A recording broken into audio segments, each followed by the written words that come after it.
ክልተ ዓመት ዳንኬራ ዝተገብረሉ ብሰብና ጽዋርን ብልጫ ዝነበሮ ሻድሻይ ወራር መዓልቲ ኣኺሉ 15 ለካቲት 1982 ኣብ ኩሉ ግንባራት ተወልዐ። እዚ ንኽልቲኡ ወገን ወሳኒ ዝኾነ ውግእ ነዊሕ ምቅርራብ ስለ ዝተገብረሉ ከቢድ መስዋእቲ መዋእትን ምምዝባልን ከም ዝሓትት ዘጠራጥር ኣይነበረን።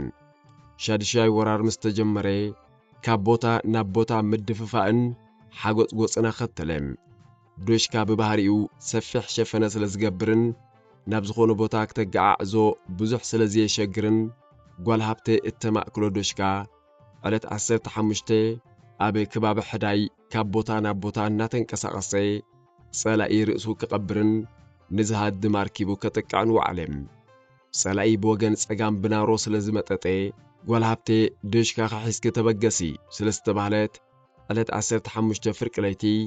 ካብ ሮረት ተበጊሳ ወጋሕታ ዕለት 16 ይትሓልበብ ኣተወት። ንጽባሒቱ ዕለት 17 ፍርቂ መዓልቲ ኸዓ ታባው ፍያት በጽሐት። ሽዑ መዓልቲ ክፍለ ጦራት 1722 ብመብራቃዊ ሸነኽ ናቕፋ ዝርከባ ጻድፍ ሓኺሮም ናቕፋ ንምእታው ተንቀሳቐሱ። ኣብቲ ከባቢ ኣብ ሓለዋ ዝነበረት ሓንቲ መስርዕ ናይ ብርጌድ 58 ምስ ሓደ ብርጌድ ናይ ክፍለ ጦር 17 ገጢማ ንሓይሊ ጸላኢ ሰገጥ ከተብሎን ከላ ኣዳሃሊሉ ንናቕፋ ዝተቐልቀለ ገለ ካብ ኣሃዶታት ክፍለ ጦር 22 ከዓ ኣብ ምግብና ብርጌድ 58 በጽሐም። ኣብ ምግብና ዝጸንሑ ካብ ጋንታ ዘይሓልፉ መጋቦ በዓል መቕሎ መቕልኡ ዝለውስ ዝነበረ ምልዋሱ ገዲፉ ማይ ዝወርድ ዝነበረ ጀሪካኑ ደርቢው ብውስናት ከላሽናት ሓደ ንምእቲ ገጢሙ። ሽዑ ኣዛዚ ክፍለ ጦር 17 ኣብ ታባው ፍያት ቀይሕ ባንዴራ ሰቒሉ ናቕፋ ትረአየንላ፣ ሻዕብያ ካብ ናቕፋ ከይሃድም ጥራይ ብነፈርቲ ከልክሉለይ እምበር ውግእ ኣብቂዕ እዩ ባዕለይ ክዛዝሞ እየ ዝብል መልእኽቲ ናብቲ ኣብ በረራ ዝነበረ ፓይሎት መልእኽቲ መሓላለፈ። ናቕፋ ትረአየንላ ዝብል መልእኽቲ ኣብቲ ከባቢ ንዝነበሩ ኣዘዝቲ ክፍለ ጦራት ጥራይ ዘይኮነ ሽዑ ንሽዑ ናብ ኮሎኔል መንግስቱ ሃይለ ማርያምን በጽሐም። ሰበ ስልጣን ደርግ ውግእ ተዛዚም እዩ፣ ክፍለ ጦር 17 ይጽናሕ፣ አንበሳው 3ኛ ክፍለ ጦር ኣብ ናቕፋ ባንዴራ ይስቀል ክበሃሉ ጀመሩ። መስርዕ ጓል ሃብተ ኸዓ ምስታ ጸላኢ ዝተኸላ ባንዴራ ንምውራድን ናቕፋ ንምድሓንን ሮሱን ውግእ ተጋይ ዝነበረት ብሓጎስ ተኸስተ ትምራሕ ሳልሰይቲ ቦጦለኒ ናይ ብርጌድ 58 ብሓባር ንጸላኢ ትገጥም ነበረት። ጓል ሃብተ ዶሽካ ኣበይ ኮይኑ የድምዕ ተቐላጢፋ ቦታ መረጸት። ነቲ ጠያይት እናቖጠበ ዝትኩስ ዝነበረ መድፋዕ እጅ ዶሽካ ተወልደ ማለት ጃፓን ጠያይት ከይበቐቐ ክትኩስ ሓብረቶም። ውግእ ጻጸም መስርዕ ዶሽካ ማዕረ ማዕረቲ ተድምዖ ዝነበረት ብኹሉ ዓይነት ብረት ብሰማይ ብነፈርቲ ብመሬት ብጻዕቂ ቦምባታት መዳፍዕ ክትረም ጀመረት። ኣብ ታባው ፍያት ጸላኢ ንናቕፋ ክጠንን ተጋደልቲ ከዓግቱ ነዋሕቲ ብረታትን መዳፍዕን ካብ ስራሕ በኺሮም ውግእ ብቦምባታት ኢድ ናይ ሽምጢ ተኹስን ብቅጫ ሕርሙን ኮነም። ጀጋኑ እናወድቑን እናተተክኡን ውግእ ን5 መዓልቲ ብዘይ ዕረፍቲ ቀጸለም። ኣብቲ ብዙሓት ጀጋኑ ዝተኸፍልሉ ዕለት 21 ጓል ሃብተ ንመስርዓ ኣብ ክልተ ከፈለታ። ንሳ ተኣልዮም ገለ ክፋል ምስቲ ብዘይ ዕረፍቲ ዝትኩስ ዝነበረ ዶሽካ ተረፉ። ብምኽትል መራሕ መስርዕ የማነ ገብረ ኣምላኽ ዝእለዩ ገለ ክፋል ከዓ ኣብ ጎድነቶም ብቦምባ ኢድ ምስ ጸላኢ ዝዋደቑ ዝነበሩ ሓይልታት ከም ዝስለፉ ገበረት። ኣብቲ ናይ ኢድ ብኢድ ውግእ ረዘነ ወልደ ማርያም ብነፋሪት ተሃሪሙ ክስዋዕ እንከሎ የማነ ገብረ ኣምላኽን ካልኦትን ብከቢድ ተወግኡ። ድሕሪ ናይ 5 መዓልቲ መሪር ምርብራብ ጸላኢ ካብ ታባው ፍያት ናብ ሳልፈርን ትክሰን ጸዲፉ ዘፍበለም። ኣብቲ ውግእ ጓል ሃብተ ሬድዮ እናተረኸበት ትዋግእ ኣብ ዝነበረትሉ ግዜ ኣባል ፖለቲካዊ በጽሕፈት ተጋዳላይ ኣሊ ሰይድ ዓብደላን ኣዛዚ ብርጌድ 76 ከቢድ ብረት ተጋዳላይ ፍስሐ ወልደ ገብርኤልን ብማዕዶ ይዕዘብዋ ነበሩ። ፍስሐን ጓል ሃብተም ሃለው ኮውሒ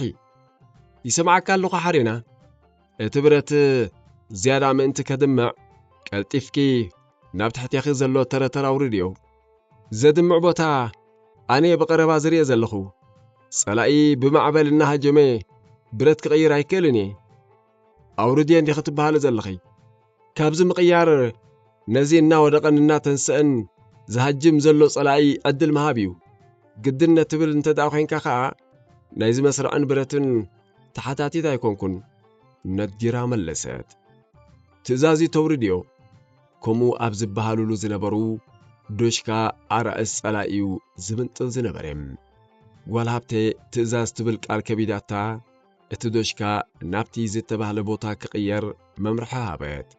زيت تقير اللو بوتا جن وحساي نبرن دوشكا كتوكوس أبز جمر اللو جزي نفرتن مدافعن تانكتاتن تصلاقي بسعك دبدبهم والهابتي جزيات فاتن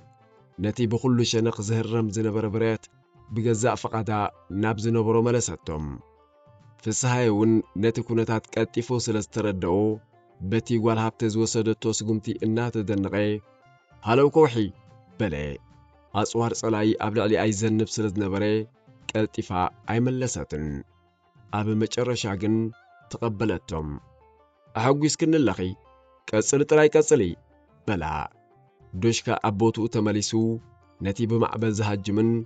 بدحريتنا مسعز درابن زنبر حيلي صلاي كتكا كنيم دحري وق تاباو فياتن چقوار تابان والهابتي مسرع حزا بعال فساي ولد جبريل نابز نبرو بوتا أمرحات فساي علي إزيا نتدوشكا كأيريو كبلا كلخو أي كيرن النابلتو أما عبلت ملالسن زنبرت بلو الناس حقيم علي نوالهابتي مستهم نقفات الرئين الله النابلو نقفاز تصورتهم مكوننا صلاقي بمزمات تقادل عزباو جنبار تعزاز عفن وساننيو كموس لزخوني كآ نتي بأسوارن حيل سبن زت عزاز فنان كل مداوي دقف زلوون صلاقي زف زبلنايو بلي ناب عقبانا تمتهم دحرزي مسرع والهابتي أبي كبابي حمخشتن كوبانيان عريدا نتي بصقاماي جنبار نقفا بتدغاغامي كتقع زفتن زنبره حيلي صلاعي እናት قعتن እናት ረባረበትን ንሽዱሽተ ወርሐ ጸንሐት ድሕሪ ሻድሻይ ወራር ንሓጺር ግዜ ተዛማደ ሰላም ስለዝተረኽበ ጓልሃብቴ ምስ ወደቐሺ መስሪቶሞ ዝነበሩ ዝምድና መዕለቢ ክገብሩሉ ስነ ስርዓት መርዓ ፈጸሙ ካብ መወዳእታ 1976 ክሳብ ዕለተ ናጽነት በብእዋኑ ምስ ዕቁባ ኣብ ከቢድ ብረት ዝነበሩ መዛኑኣ ከቢድ ብረት ተመክሮ ትምህርቲ ጉብዝና ብዙውንኑ ተጋደልቲ ዝቆመዮም ኣብቲ ኣሃዱ ንዘለዉ ከበድቲ ኣጽዋር ፈሊጥካ መልኽካ ክትጥቀመሎም ንዕኡ ንዝትኩሱን ዘንቀሳቐሱን ገዳይም ተጋደልቲ ብደረጃ መራሕት ሓይሊ ተመዚስካ ክትሰርሕ ብቐሊሉ ትረኽቦ ወታደራዊ መሳልል ኣይኮነን ዕቁባ መጀመርያ ኣብ ከቢድ ብረት ደቂ ኣንስትዮ ይሃልዋ ዶ ኣይሃልዋ ዝብል ክትዕ ይለዓለሉ ኣብ ዝነበረ እዋን ንኽህልዋ ብግብሪ ዘመስከረትን ዘእመነትን እያም ኣብ ኩሉ መዳይ ቀዳመይት እምበር ሰዓቤት ክትከውን ዘይትመርጽ ኣብ ከቢድ ብረት ኣብ ሓላፍነት ዝመጸት ናይ መጀመርታ ጓል ኣንስተይቲ እያም ብቕዓትን ተወፋይነትን ዕቁባ ኣብ ወታደራዊ መዳይ ጥራይ ዘይኮነ ኩሉ ክብርታት ተጋዳላይ ኣብ ዕቁባ ትረኽቦም ኣብ ኩሉ መዳይ ሃጓፍ ዘይብላ ሓንቲ ካብ ሞዴል ደቂ ኣንስትዮ ይምስኩሩላ ኣብ ናቕፋ ዝተሰዓረ ጸላኢ ሰዕሮቱ ተቐቢሉ ትማይበለን ህዝባዊ ግንባር ዝጎደሎ ከይመልአን ውግኣቱ ከይተመሱን ካብ ድፋዕ ኣውፂእካን መጢጥካን ምጥቃዕ ዝብል ሜላ ተጠቒሙ ካብ ናቕፋ ብቤት ሕመት ሩራ ምንሳዕ ንሓልሓል ዝዝርጋሕ ብስፍሓቱ ይኹን ብሃንደበትነቱ ዝሓየለ ሰላሕታ ወራር ጀመረ እተን ኣሃዱታት እናኣለያ ኣብ ግንባር ናቕፋ ተኣምር ዝሰርሓ ዝነበረ ኣሓት 16 መጋቢት 1983 ዕቁባ ናብ ግንባር ሓልሓል ክትገዕዝ ከላ ልኡል ከኣ ቆልዓ ዓመት ኣብ መዕበይ ህፃናት ገዲፋ ናብቲ ድፋዕ ዘይነበሮ ውግኣትካ ዕጥቃኻን ስንቅኻን ብኣግማልን ኣእዱግን ተንቀሳቕሰሉ የማናይ ግንባር ናቕፋን ኣኽራናት ሮራ ሓባብን ኣምርሐት ጸላኢ ብሮራ ሓባብ እምባሃራ ኣዳህሊልካ ንናቕፋን መምላስ ናይ ምምጣጥ ወፍሪ ቀጸለም ህዝባዊ ሰራዊት ብወገኑ ዕላማ ጸላኢን መፍሻል ካብ ቦታ ናብ ቦታ ምንቅስቓስን ህጁማት ምክያድን ዕረፍቲ ነበሮን ኣብዚ ጸላኢ ብዘይ ምቁራጽ ተደጋጋሚ ውግእ ዘካይደሉ ዝነበረ ግዜ ኣዛዚ ብርጌድ ሳልሕ ሕሩይ ንሓሙሽተ ደቂ ኣንስትዮ ናብ ቤት ጽሕፈቱ ጸዋዕን ሳልሕ ድምፁ ኣብርኽ ኣቢሉ ኣብ ዓራግ ዋዕላ ደቂ ኣንስትዮ ክካየድ ስለ ዝኾነ ክትብገሳ ይኽን በለን ጸላኢ ካብ ቦታ ናብ ቦታ እናመጠጠ ንግሆን ምሸትን ውግእ ኣብ ዘካይደሉ ዘሎ ግዜ ድፋዕ ገዲፍና ይንብገስን በላ ልኡልን መዓሽ ወልደ ማርያም ጓልበሎን ፕሮግራም ካን ዓላማኻን ተነጽረሉ ፖለቲካ ዘይብሉ ውግእ ትርጉም ስለ ዘይብሉ ኩሉ ውድባዊ ዕማሚው ትብገሳ ኢሉ ሳልሕ ንመራሕ መኪንኡ ድሕሪ ሰዓት 6 ክበገሱ ሓበሮም እተን በብ ውሽጠን ልኡል ሓፍተይ ዕቑባ ሓፍተይ ነዚ ኩነታት ሰጊራቶ ዶ ትኸውን ዝብላ ዝነበረ ኣሓት ሃንደበት ኣብ ዋዕላ ደቂ ኣንስትዮ ተረኸባም ዕረፍቲ ኣብ ዝረኸባሉ ግዜ ከዓ ብዛዕባ ምዕባለአንን ምዕባለ ውድብን ዘተያም ዋዕላ ደቂ ኣንስትዮ ኣብ ዓራግ እናተኻየደ ጸላኢ ካልኣይ ገጽ ማለት ወፍሪ ባሕሪ ነጋሽ ኣብ ኩሉ ግንባራት ጀመረም ኣብ ግንባር ናቕፋ ብድፍዓት ፊደል ፐን ሪጎለን ዘጥቃዐ ክፍለ ጦር 18 ንገለ ድፍዓት ወገን ፈንጢሱ ዳግማይ ናቕፋ ትረአየንላ ክብል ጀመረም ኣብ ድፍዓት ግንባር ሰሜናዊ ምብራቕ ሳሕል ሓልሓልን ሩብዓን ሰባን ውን ሓያል ሓርጎጽጎጽ ተፈጥረም እተን ካብ ድፍዓት ጎበልበን ናብ ዋዕላ ደቂ ኣንስትዮ ዝተበገሳ ተጋደልቲ ኣብ ሓሙሻይ መዓልቲ ነናብ ኣሃዱታተን ተመሳም ልኡል ዝነበረተን ተጋደልቲ ክፍለ ሰራዊት 52 ካብ ዓራግ ተበጊሰን ኣብ ከባቢ እምባሃራ ማለት ደብረ እመን በጽሓም ድሕሪ ካልኣይ ገጽ ወፍሪ ባሕሪ ነጋሽ ጸላኢ ናቕፋ ንምእታው ስለ ዝቐበጸ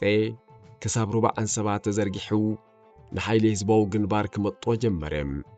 ክፍለ ሰራዊት 52 ከዓ ካብ ሸገ ክሳብ ሩብዓን ሰባ ኣብ ዘሎ ቦታታት ዓረደት እቲ ቦታ ጋሕማጥን ሰፊሕን ስለ ዝኾነ ነፍሲ ወከፍ ሓይሊ